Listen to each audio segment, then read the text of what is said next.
B-52 nuclear பாம்பர். அது வந்து 2 3 minimum 2 இங்கே கத்தாரில் அல் உதைத் ஏர்போர்ட்டில் வந்து இறங்கி. உதாரணத்துக்கு டெஹரானில் வந்து போடுறாங்கன்னு வச்சுக்கங்களேன். டெஹரானில் போட்டால் மொத்த டெஹரானும் சுடுகாடாயிரும். அதான் முடியுது. ஆமாம். அது போக ஒரு கட்டத்துக்கு மேலே கீழே வந்து இது போகிறதுக்கு இந்த ரேடியேஷன் இருக்குல்ல, எனக்கு தெரிஞ்சு சைனா வந்து இறங்கி வரமாட்டான். அவங்க கையில் அணு ஆயுதம் இருக்குது. இந்தியா வந்து எப்போவுமே புரோ அமெரிக்கா, இந்தியா பற்றி பேச வேண்டியதில்லை. ஆனால் அங்கே அணு ஆயுதத்தை போடுறதுக்கான வாய்ப்பு இருக்கிறதா தான் நான் நினைக்கிறேன். அடிக்கணும். இவ்வளோ தூரம் வந்துருச்சுல்ல, உன்னை வந்து உன் தலைவர் பூரா அடிச்சாங்கல்ல, நீ என்ன உட்காந்து மணி ஆகிட்டு உட்காந்துருக்க? ஈரான்காரன் இவ்வளோ வச்சிருக்கேன்னு தெரியுதுல, எல்லாத்தையும் காமிச்சிட்டாங்க. ஏன்டி எத்தனை ஆயுதம் இருக்குது என்னன்னு காமிச்சிட்டாங்க. நீயே வந்து சும்மா உட்காந்துருக்க. வணக்கம் நேயர்களே, இன்றைக்கு நாம் சர்வதேச செய்திகளை குறித்து, அது சர்வதேச செய்தினா உங்களுக்கு தெரியும், ஈரான் அமெரிக்கா போரின் நிலைமை என்ன, நம்முடைய தேசிய மற்றும் சர்வதேச பகுப்பாய்வாளர் தோழர் கசாலியோடு பேச போகிறோம். நிகழ்ச்சிட்டு அவர் வந்திருக்கார். சார் வாங்க. வணக்கம் சார். சரி, இப்போ இந்த போர் வந்து தாக்குதல் முடிந்து இப்போது ஒரு பீஸ் ப்ராசஸ் கோயிங் ஆன் அப்படின்னு செய்தி வருது.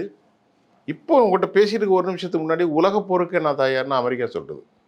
இப்போ தான் அது ஃபுல்லாக நான் பார்க்கல, தலைப்பு மட்டும் வந்திருக்கு.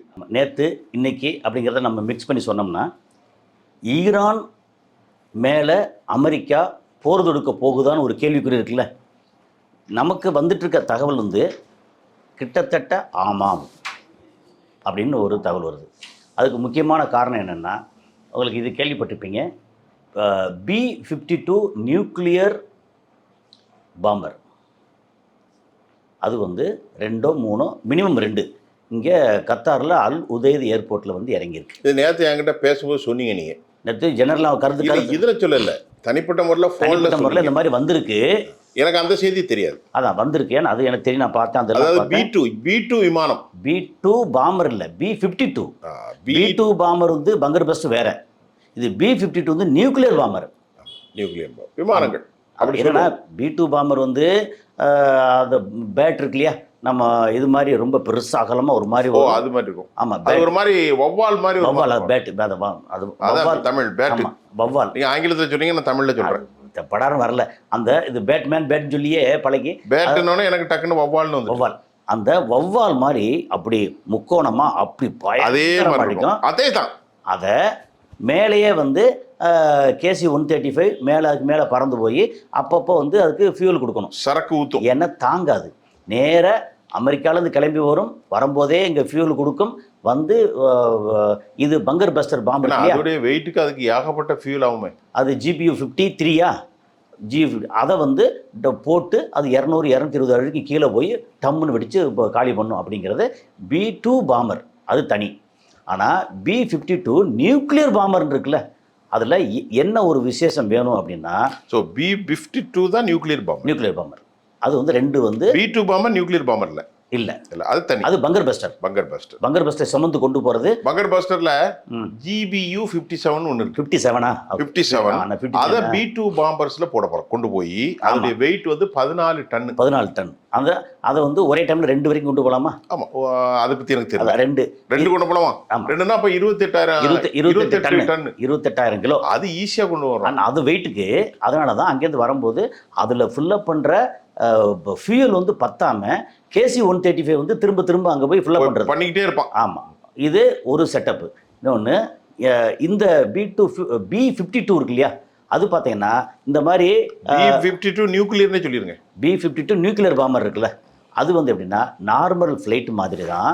ஆனால் அந்த ரெக்கை வந்து பயங்கர பெருசாக இருக்கும். அது வேற மாதிரி இருக்கு. அந்த E-3 அவாக்ஸ் ஏர் சுல்தான் அடிச்சான், அந்த மாதிரி அவாக்ஸ். இப்படி அப்புறம் வந்து இப்போ இராணுவத்தில் ஒரு மெட்டீரியல் கொண்டு போகக்கூடிய சில ஃப்ளைட் இருக்கும் இல்லையா, கிட்டத்தட்ட அது மாதிரி அதோட ரெக்கை வந்து ஏர் கார்கோலாம் இருக்கு இல்லையா, ஏர் கார்கோ ரொம்ப பெருசாக அப்படி இருக்கு. ஓகே, இதோட ஸ்பெஷாலிட்டி என்ன அப்படின்னு சொல்லி அதை செக் பண்ணி பார்த்தா எனக்கு கிடைச்ச தகவலை சொல்லிடுறேன். ஸ்பெஷாலிட்டி என்ன அப்படின்னு சொல்லியாச்சுன்னா, இப்போது நார்மலாக உள்ள ஒரு குண்டை போடுறாங்க, ராக்கெட்டை போடுறாங்க.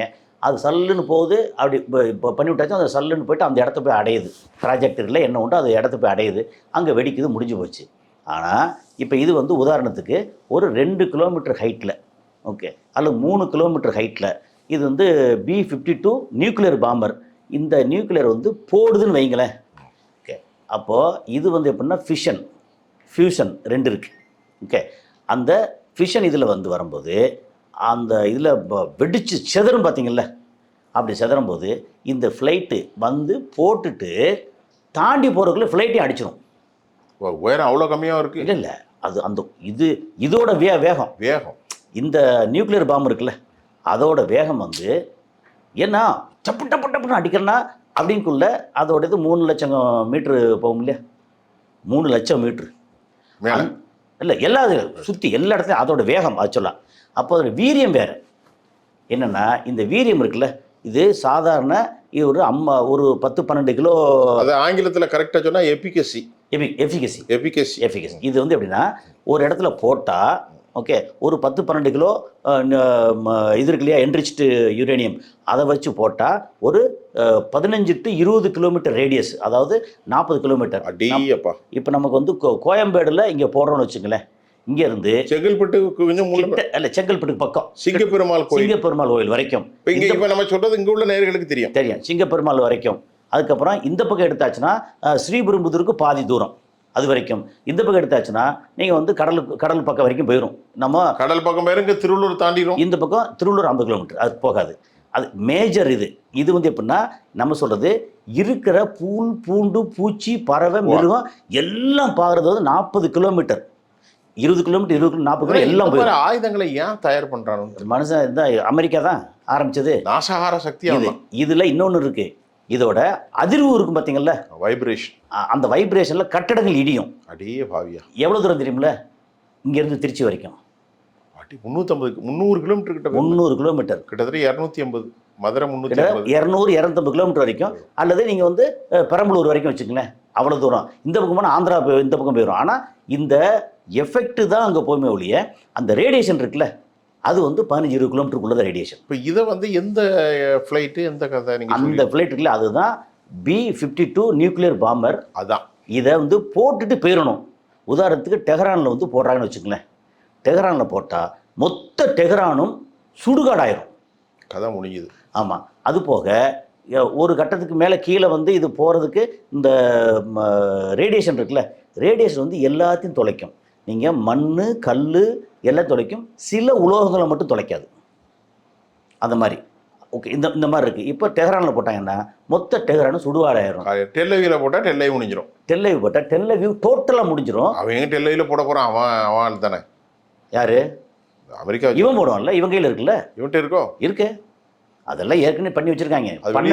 11-12 குண்டு பண்ணி வச்சுருக்காங்க. சார், இப்போது ஒரு சின்ன கேள்வி, இவ்வளோ பலமாக நிற்கிறானே, அவங்ககிட்ட அவ்வளோ சக்தி இருக்குன்னா? பயங்கர சக்தி. இதில் நம்ம வெளியே வந்தது கொஞ்சம் டேட்டா கிடைச்ச வரைக்கும் அவன் வந்து ஒரு இப்போ வெளியில் நகரம் இருக்குல்ல, மக்கள் இருக்காங்கல்ல, அதில் கட்டடங்கள் அது இதில் எவ்வளோ இருக்கோ கிட்டத்தட்ட அதில் 50% 60% அளவுக்கு அண்டர் கிரவுண்ட் இருக்குது, மக்கள் இல்லாமல். எங்கே? ஈரானில் அண்டர் கிரவுண்ட் இருக்குது. அண்டர் கிரவுண்ட் வந்து இப்போ வெளியில் வந்து எவ்வளோ ஏரியாவில் வந்து மக்கள் புழக்கத்தோடு இருக்காங்களோ அதுக்கு மேலே அதில் 60%, 50-60% வந்து அண்டர் கிரவுண்ட் வச்சுருக்காங்க. இப்போ தேவைன்னா அந்த மக்கள் அப்படியே கீழே இறக்கி வந்து பாதுகாப்பாக இருங்கப்பான்னு சொல்லலாம். ஏன்னா அது இஸ்ரேலை விட பெரிய நிலப்பரப்பு கொண்டது. 74 மடங்கு. 1-2 இஸ்ரேல் எவ்வளோ இப்போ இருக்கோ அதுலேருந்து 74 மடங்கு பெருசு இந்தியாவில். அதாவது இஸ்ரேல் 1 கிலோமீட்டர்னு வைங்களேன், இது 74 கிலோமீட்டர். அவ்வளோதான். 74 அப்படி தான் வச்சு 74 மடங்கு. அப்படி இந்தியாவில் பாதி கிட்டத்தட்ட. இந்தியாவில் பாதி. ஆமாம், கிட்டத்தட்ட மகாராஷ்டிரா வரைக்கும் வந்து நிற்கும். சவுத் இந்தியா ஃபுல்லாக அப்படி வச்சுக்கோங்க. மகாராஷ்டிரா போயிடும், ஒரிசா வரைக்கும் அது போயிடும். அந்த மாதிரி இவ்வளோ பெரிய நிலப்பரப்பு, அதில் நிறைய டெசர்ட் இருக்குது. ஓகே, ஆனால் அதுக்கப்புறம் வந்து நிறையா இதெல்லாம் பண்ண எக்கச்சக்கமான வேலை பார்த்துருக்காங்க. அண்டர் கிரவுண்டு அவங்க வந்து 50-60% மக்களை வந்து உள்ளே ஏற்றுக்கலான்ற அளவுக்கு அண்டர் கிரவுண்டு. உள்ளே சின்ன ஃப்ளைட்டு போகிற மாதிரி ஏர்போர்ட்டு அண்டர் கிரவுண்டில். அப்புறம் மிசைல் ஈரான் செஞ்சிருக்கா. ஈரான் அதுக்கு வந்து டெக்னாலஜி ப்ளஸ் சப்போர்ட் வந்து வடகொரியா. இப்போ வடகொரியா பற்றி நம்ம சொன்னப்போ அவ்வளோ பெரிய ஆளாக இருக்கான். ஆமாம், இதுக்கே தெரிஞ்சுக்கிட்டு இந்த வடகொரியா டெக்னாலஜி தான் இவன்கிட்ட கொடுத்து ஈரான்கிட்ட கொடுத்து ஈரான் அப்படியே வந்து ஹிஸ்புல்லா இது இவங்கிட்ட ஹமாஸ்ட்டை கொடுத்து அங்கே பூரா அண்டர் கிரவுண்டு பண்ணுது எங்கள் காசாவில் 10 வருஷமாக அண்டர் கிரவுண்டு பண்ணிவிட்டு அதுக்கப்புறம் வந்து பிரச்சனை வந்தவொடனே உள்ளே ஒளிஞ்சாங்க. ஆனால் அவங்களுக்கு வேறு வரத்து இல்லை. இந்த பக்கம் கடல், அது காசா தனியாக பேசுவோம். இப்போ இந்த மாதிரி இருக்குல்ல, இதில் இந்த B-52 நியூக்ளியர் பாம்பர் 2 கொண்டு வந்து நிறுத்திருக்கான். எதுக்கு நிறுத்திருக்கான்? உங்கள் நாட்டை வந்து நான் சுடுகாடு ஆக்க போகிறேன், மக்களை பூரா அடித்தாச்சுன்னா அதுக்கப்புறம் யாருக்காக ஆட்சி பண்ணணும் அப்படின்னு இருக்குல்ல. அப்போ மக்களை பூரா அழிக்கிறதுக்கு அமெரிக்கா கிட்டத்தட்ட தயாராகிட்டான் அப்படிங்கிறதான் இதோட செய்தி. உள்ளே படித்து பார்த்தோம்னா, டீட்டெயில் பார்த்தோம்னா உண்மையிலே நமக்கு அமெரிக்காவுக்கு அவ்வளோ இதாக முடிச்சுட்டு அமெரிக்கா உலகத்தில் எப்படி இருக்க முடியும்? அவன் என்னன்னா மற்ற நாடுகள் இன்னும் நம்புகிறான். எப்படி தெரியுமில்ல, சைனா நம்மளை அடிக்க வரமாட்டான் இன்னும் நம்புகிறான். சைனா நான் வந்து எப்பா எனக்கு இப்படி பிரச்சனை பண்ணால் ஹர்மோஸ் வந்து ஓப்பன் பண்ண மாட்டேன்ட்டான், உனக்கு தான் பிரச்சனை, எனக்கு தான் பிரச்சனை, எல்லாருக்கும் பிரச்சனை, அதனால் அவனை அடித்தேன். ஓகே, நீ வந்து அவனை அடித்தாலும் சரி சார். இப்போ கொமினியை கொலை செஞ்சான் பரவாயில்ல, ஆனால் மக்கள் எப்படி பரவாயில்ல சம்மந்தம் இல்லாமல் கொமினி எப்படி குறை செய்யலாம்? ஒருத்த வந்து இன்னொரு இடத்துல இருந்து 12 பக்கம் உள்ள நியாயத்தில் கொமினியை கொலை செஞ்சா, முஜித்தபாவை கொலை செஞ்சா உலகம் கேட்காது. நீங்க சொன்ன மாதிரி B-52 நியூக்ளியர் வெப்பன்ஸ் போட்டு மக்கள்லாம் செத்தா. சரி, இப்போ காசால வந்து மக்கள் செத்தாங்கல்ல, என்ன நடந்துச்சு? உலகத்தில் என்ன பண்ணாங்க? அது அணுகுண்டு வீசப்படலை. இல்லை, என்ன கூட இப்போ பண்ணிட்டு தான் இருக்கான். மக்கள் இன்னைக்கு வரைக்கும் பண்ணிட்டு இருக்கான்ல, அவனை என்ன பண்ண முடிஞ்சு? 70% டார்கெட் வச்சிருக்கான். யுனைடெட் நேஷனை வந்து நான் ரிஜெக்ட் பண்றேன்னு சொல்றான் நெதன்யாகு சாக போற நேரத்தில். அவனே பண்றான். இல்லை, அதாவது முன்னாடி UN என்ன சொன்னா உனக்கு விசா கிடையாது அப்படின்னா, அப்புறம் வந்து நீ பிளாக் லிஸ்ட் பண்ணுற, நீ பண்ணிக்கோ, யுனைடெட் நேஷனை நான் ரிஜெக்ட் பண்ணுறேன் அப்படின்றான் இவன். பார்த்தீங்களா ஐயா, அவனுக்கு சம்மந்தம் இல்லாமல் வந்து 50-52 வாட்டி வந்து வீட்டோ பவரை அமெரிக்கா யூஸ் பண்ணான். சரி, ஒரு விஷயம் சார், இந்த அமெரிக்கா தான் உலகத்துக்கு நாசத்துக்கே காட்டும் இருக்கு. எல்லா இடத்துலையும் வந்து இது வரைக்கும் 1945 2ஆம் உலகப் போர் முடிஞ்சதுக்கு அப்புறம் இது வரைக்கும் இந்தியா வேற எங்கேயாவது சண்டை போட்டிருக்கா? ஒரு வாட்டி பாகிஸ்தான், ஒரு வாட்டி சைனா, முடிஞ்சு போச்சு. அதுக்கப்புறம் சண்டையே போடல. இல்லை, அதுக்கப்புறம் நீங்கள் ஜப்பான் வேற சண்டை போட்டுச்சா? இல்லை, முடிஞ்சு போச்சு. ஆஸ்திரேலியா சண்டை போட்டுச்சா? ஐரோப்பா வந்து விளக்கேன். ஆனால் அமெரிக்கா எத்தனை நாட்டு மேலே சண்டை இது வரைக்கும் அமெரிக்கா. அப்போ அவனை வந்து கையை காலம் உடைச்ச கருவு இருக்க வேண்டாம். அமெரிக்கா முடக்கப்பட வேண்டியது உலக அமைதிக்கு பெரிய வழிவகுக்கும். அமெரிக்கா வந்து முடைக்காச்சு, அவன் கையை காலம் உடைச்சு கட்டி போட்டு முடைக்காச்சு அப்படின்னா உலகம் அமைதி பெறும். அது ஈரான் மூலம் தான் நடக்கும். இப்போ என்னென்னா, இப்போ ஈரான் மூலம் நடக்கின்ற இடத்துல நீங்கள் யோசிச்சு பாருங்கள், ஈரானை வந்து அடிச்சிட்டாங்க, அணு ஆயுதத்தை போட்டு அடிச்சிட்டாங்க. அது ஈரானுக்குள்ளே மட்டும்தான் வந்து பொசுங்கிருச்சு. அக்கம் பக்க நாடுகளில் ஒரு பிரச்சனை இப்போ இல்லை. அது எப்படி இல்லாமல் இருக்கும்? இல்லை, அதோட வீரியம் இருக்குல்ல, அதோட டிஸ்டன்ஸ் வீரியம் பார்த்தீங்கன்னா, நீங்கள் டெஹரானில் அடித்தா டெஹரான், இஸ்பகான் அடித்தா இஸ்பகான், இந்த சில நகரங்களில் மட்டும் அடித்தா அந்த நகரம் பொசுங்கிருச்சு. ஒரு 3 குண்டை போடுறான், முடிஞ்சு போச்சு. முடிஞ்சதுக்கு அப்புறம் இப்போது ரஷ்யாவோ அல்லது சைனாவோ தைரியமாக அமெரிக்கா மேலே குண்டை போடுவாங்களா? இல்லை நார்த் கொரியா போடுவாங்களா? போடுவாங்களா? போடாமல் எப்பா இது வந்து உங்களோட உலக அமைதிக்கு நான் வந்து ஈரான் அழிச்சிட்டேன், இப்போது ஹர்மோஸ் திறந்தா ஜலதாச்சு, அவங்க எல்லாம் ஜாலியாக இருங்க, எனக்கு மட்டும் கப்பம் கட்டுங்க அப்படின்னு அவன் எல்லா இடத்துலையும் இன்னும் வந்து பண்ணி நிற்பான். இப்போது இல்லை, அதற்கெல்லாம் வாய்ப்பு இல்லை சார். எனக்கு தெரிஞ்சு சைனா வந்து இறங்கி வரமாட்டான். அவங்க கையில் அணு ஆயுதம் இருக்குது. இந்தியா வந்து எப்போவுமே ப்ரோ அமெரிக்கா, இந்தியா பற்றி பேச வேண்டியதில்லை. ஆனால் அங்கே அணு ஆயுதத்தை போடுறதுக்கான வாய்ப்பு இருக்கிறதா தான் நான் நினைக்கிறேன். எனக்கு அந்த வரக்கூடியதெல்லாம் பார்த்தோம்னா வாய்ப்பு இருக்குது. அமெரிக்கா அவன் போட்டுட்டு சைனா வந்து உனக்கு என்ன பண்ணுறான், உனக்கு ஃப்ரீ ட்ரேடு பண்ணிக்கோ. ரஷ்யா வந்து ஓகே நீ இப்படி பண்ணிக்கிட்டியா, இன்னும் கொஞ்சம் பார்த்துக்கோ, உனக்கு எதாவது தர்றேன். அப்புறம் இந்த பக்கம் வேறு ஏதாவது நார்த் கொரியா அப்படி கிளப்பணும் அப்படின்னு சொன்னாச்சுன்னா நார்த் கொரியா வந்து போட்டு பொசிக்க எடுத்துருவாங்க. ஏன்னா நார்த் கொரியா சின்ன நாடு, நீ என்ன தான் கொண்டு வந்து அந்த பக்கம் 2 குண்டை போடு பரவாயில்ல, ஒன்றை வந்து பொசிக்க எடுத்து உறுத்திரியாமல் ஆக்கிடுவேன் அப்படின்னு எல்லாத்தையும் அடக்கிடுவான் அப்படின்ற இடத்துல இருக்குது. அன்லஸ் அதர்வைஸ் இப்போது ஒரே ஒரு விஷயம் வந்து ஈரான் பண்ணான்னா வேறு மாதிரி மாறும். என்னென்னா, இந்த B-52 நியூக்ளியர் பாம்பர் இருக்குல்ல, இப்போ 2 வந்து அல் உதைத் பேஸில் கத்தாரில் நிறுத்தியிருக்கான். அதை வந்து ட்ரோனு ராக்கெட்டை வச்சு நைட்டாக போட்டு தாக்கிட்டான்னு வச்சுங்களேன், அதுக்கப்புறம் இங்கே இஸ்ரேல் கொண்டு வருவான், அங்கேயும் போட்டு தாக்கு. அமெரிக்கா அங்கேருந்து கிளம்பி கொண்டு வந்து இங்கே போட முடியாத அளவுக்கு இங்கே எந்த இதில் இருந்தால் போட்டு தாக்கு. இப்போ ப்ரீஎம்டிவ் ஸ்ட்ரைக்குன்னு சொல்லி நீ ஆரம்பி, நீ வந்து உட்காந்துட்டே இருப்பேன். ஈரான் இருக்கான்ல, இது வரைக்கும் முன் வந்து ப்ரீஎம்டிவ் ஸ்ட்ரைக்கு செல்ஃப் டிஃபென்ஸ்னு சொல்லி அடிக்கவே இல்லை இது வரைக்கும். ஈரான் முதல்ல பார்த்தா அடிச்சுக்கிட்டு இருந்தான், அங்கே உள்ளுக்குள்ளே வச்சு அடித்தான், மொசாடு ஆட்களில் வந்து காட்டி கொடுத்து அங்கே தலைவர் பூரா கொண்டா, பெரிய ஊர்வலம் நினச்சி ஊர்வலத்தில் வந்து ஆயிரக்கணக்கான அடிக்கணும். இவ்வளோ தூரம் வந்துருச்சுல்ல, உன்னை வந்து உன் தலைவர் பூரா அடிச்சாங்கல்ல, நீ என்ன உட்காந்து மணி ஆகிட்டு உட்காந்துருக்க ஈரான்காரன்? இவ்வளோ வச்சிருக்கேன்னு தெரியுதுல, எல்லாத்தையும் காமிச்சிட்டாங்க. ஏன்ட்டு எத்தனை ஆயுதம் இருக்குது என்னன்னு காமிச்சிட்டாங்க. நீயே வந்து சும்மா உட்காந்துருக்க. இன்றைக்கி வந்து கத்தாரில் வச்சுட்டாங்கல்ல, கத்தார் அல்லுவது இது பேச மொத்தத்துக்கு டெஸ்ட்ராய் பண்ணிடு. எந்த ஃப்ளைட் கிளம்ப ரன்வே வேணும்ல, ஃப்ளைட் அடிக்க வேண்டாம், ரன்வே காலி பண்ணிடு, ஃப்ளைட் வந்து முடங்கிடும், ஏற முடியாதுல்ல, முடங்கிற அவ்வளோதான். நீ ரன்வே காலி பண்ணிடு, இருக்கிற அத்தனை இடத்துல அந்த மிடில் ஈஸ்ட் இருக்கிற அத்தனை இடத்துல ரன்வே பூரா காலி பண்ணு, இன்க்ளூடிங் அந்த இது இருக்கு இல்லையா இஸ்ரேலில் இருக்கிற ரன்வே பூரா காலி பண்ணு. எவனும் எங்கேயும் போக வேண்டாம், போனால் கப்பலில் போ, நடந்து போ, சைக்கிளில் போ. அதை மட்டும் இவன் பண்ணால் மட்டும்தான் அமெரிக்கா அடங்கும். நீ வந்து மக்கள் அடிக்க வேண்டாம், அடிக்க வேண்டாம். மொத்த ரன்வே துபாயில் 2 இடத்துல இருக்குது, ராசல் கேமா, ஃபுஜேரா, இங்கே ஆரம்பிச்சு சவுதி அரேபியாவில் எத்தனை இது இருக்குது ஏர்போர்ட்டு, எல்லா ஏர்போர்ட்டில் ரன்வே பூரா காலி பண்ணிடு. முதல்ல ஏர்பேஸ், அப்புறம் ஏர்போர்ட்டு, எல்லா இடத்தையும் காலி பண்ணிடு. இப்போ இங்கே பார்த்தீங்கன்னா தகவல் தெரியுமா, அங்கே வந்து பென்குரியன் ஏர்போர்ட் இருக்குல்ல இஸ்ரேலில், அதில் 70% அவங்களோட KC-135 எல்லா அமெரிக்காவோட இது இருக்கு இல்லையா மிலிட்ரி இதுக்கு அந்த ஏர்கிராஃப்ட் பூரா ஆக்குபை பண்ணிருச்சு, விமானங்கள் எல்லாம். எங்களுக்கு வந்து மக்கள் போகிறதுக்கு வரதுக்கு எல்லாம் இல்லாமல் நாங்கள் வந்து பூரா லாஸ் ஆகிட்டு இருக்கோம் அப்படின்னு ஒரு இது வரைக்கும் வந்து ஒரு 450-500 மில்லியன் வந்து லாஸ் ஆகிட்டு இருக்கு.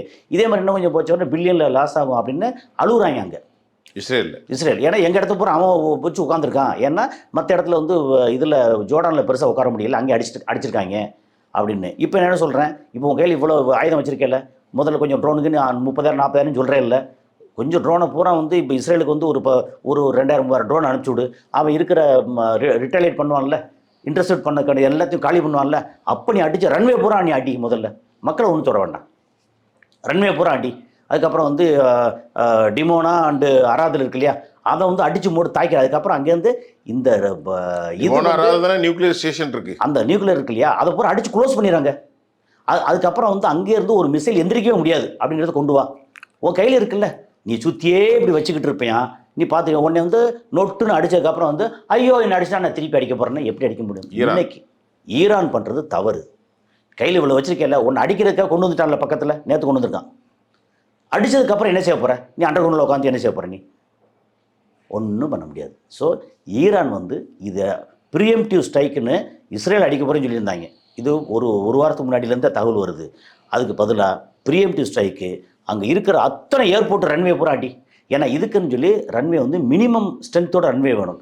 அந்த ரன்வே வந்து யுஏஇயில் இருக்குது, கத்தாரில் இருக்குது, சவுதி அரேபியாவில் இருக்குது, இஸ்ரேலில் இருக்குது, அப்புறம் இவன்ட் இருக்குது, ஈராக்கில் இருக்குது, ஜோர்டானில் இருக்குன்னு தெரியல. அந்த இது இருக்கு இல்லையா B-52 நியூக்ளியர் பாம்பர், அது நகர முடியாத அளவுக்கு அடிச்சிட்டேன்னா உன் மேலே குண்டு படத்தையும் செய்வாங்க. ரன்வே அடிச்சாச்சுன்னா ரன்வே பூரா அடிச்சிரு, இந்த இடத்துல எழும்ப முடியாது, அவ்வளோதான். அதிகபட்சம் போனால் என்ன ஆகும், ஹெலிகாப்டர் மட்டும் வரலாம், சாப்பர் வரும், அது நின்ற இடத்துல தூக்கும். அது எவ்வளோ தூரம் போக முடியும், எவ்வளோ ஹைட்டு போக முடியும், அதை வச்சு ஒன்று. அதனால என்னைக்கு வந்து ஈரான் வந்து ரன்வே பூரா அடிக்கிறாங்களோ அன்னைக்கு அவனுக்கு பாதுகாப்பு. இங்கேருந்து போனீங்கன்னா நீங்கள் வந்து துருக்கி, இது துருக்கியில் வந்து அவன் இப்போதைக்கு தரமாட்டான். அப்புறம் இங்கேருந்து கிளம்புவோம், நான் பாகிஸ்தானில் கிளம்புவோம் அப்படின்னு. இது B-52 எங்கெல்லாம் போய் நிறுத்துகிறாங்களோ அங்கெல்லாம் அடி, முதல்ல ரன்வே அடித்தா மொத்தத்துக்கு வேறு மாதிரி மாறும். அது வரைக்கும் இப்போ வந்து உண்மையிலேயே ஒரு பயமுறுத்தலான ஒரு விஷயந்தான். ஹர்மோஸ் பிரச்சனை வந்து இப்போதைக்கு தீராது. ஆனால் இவன் வந்து எத்த திண்டா பித்தம் தெளிவுன்ற இடத்துல அமெரிக்கா எக்ஸ்ட்ரீம் எண்டுக்கு போய் நிற்கிறான். அவன் வந்து யார் சொல்லியும் கேட்குறதா இல்லை. ட்ரம்ப்பு ஈரான் மேலே அணுகுண்டு போடுறதுக்கு தயாராகிட்டான் அப்படிங்கிறதான் இந்த தகவல். நீங்கள் நிறைய பேசணும், ஆனால் பேசுனது ஒரு இறுக்கமான தகவலாக தெரியுது. மனசு கொஞ்சம் நேரத்தில் பார்த்துக்கிட்டு இருக்கேன், இல்லை ரொம்ப இதாக இருக்குது. அங்கே போய் அந்த மக்கள் இருக்காங்க 9 கோடி பேரில் வந்து குறைஞ்சது ஒரு 5-6 கோடி பேர் மக்கள் செத்து போவாங்களே. கண்டிப்பாக ரொம்ப மோசமான செய்தி. இன்றைக்கி சற்று முன்னர் வந்திருக்கிற செய்தி, உலகப் போராக நாங்கள் ரெடியாக இருக்கிறோம் என்று அமெரிக்கா அறிவித்திருக்கிறது. அது குறித்த டீட்டெயில் என்கிட்ட இல்லை. இப்போ நான் பேசிக்கிட்டு இருக்கும்போது வந்து கிடைச்ச செய்தி. மீண்டும் அடுத்த செய்தியில் உங்களை சந்திப்போம் சார். நன்றி. நன்றி.